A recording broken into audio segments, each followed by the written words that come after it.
The paper asks, what's a day in the life like for Superman?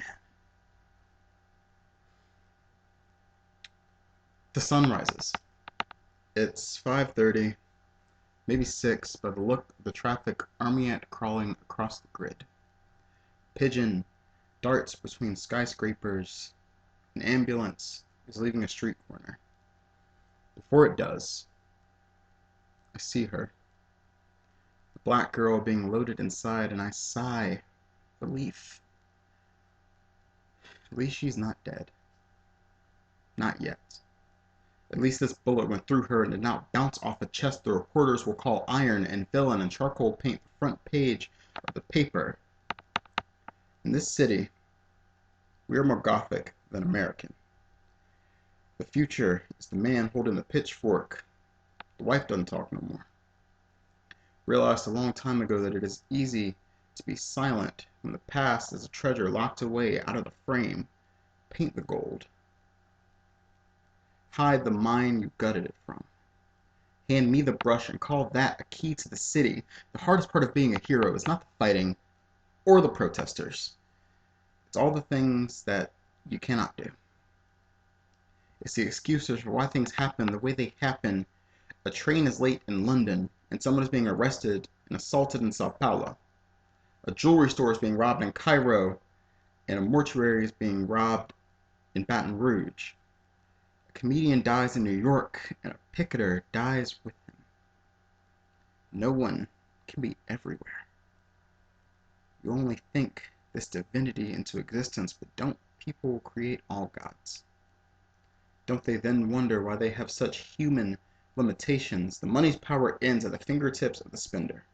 The skin melts away and feeds the earth that is too dark for it to live. Men are men, and some men are dead men, and some men are dead black men. But this is not a story about how I remember gone to Novembers. Grandma Irons calls me by the wrong name, and I do not correct her. It's nice that I remind her of someone, of her pillars, instead of the ones the city tore down her house to build. Mr. Holt talks about dogs and fire hoses as if his body is a hydrant and his arms are tails, and they are. Harry White sits in his office like a court stand and says he's not rolling over or taking a plea bargain for any of his people, but today I am in a hospital with a little girl shining up like light from the depths. If you can hear this, I'm sorry. I couldn't be everywhere. I'm sorry.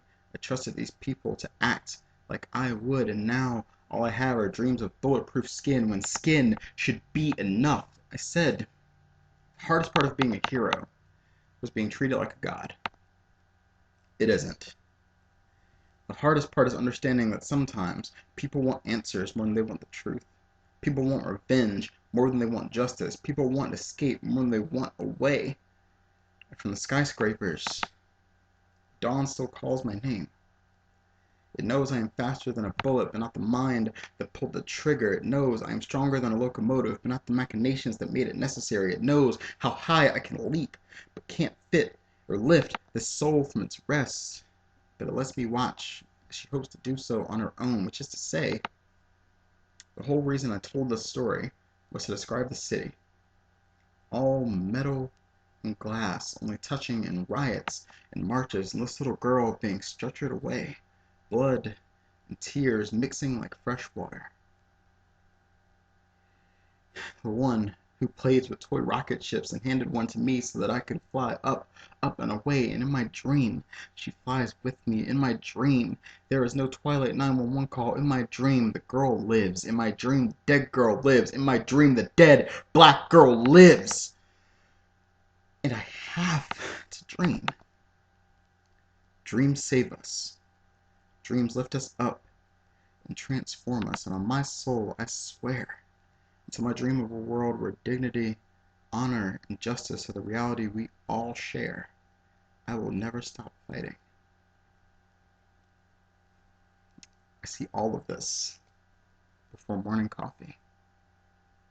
The city of the future has long days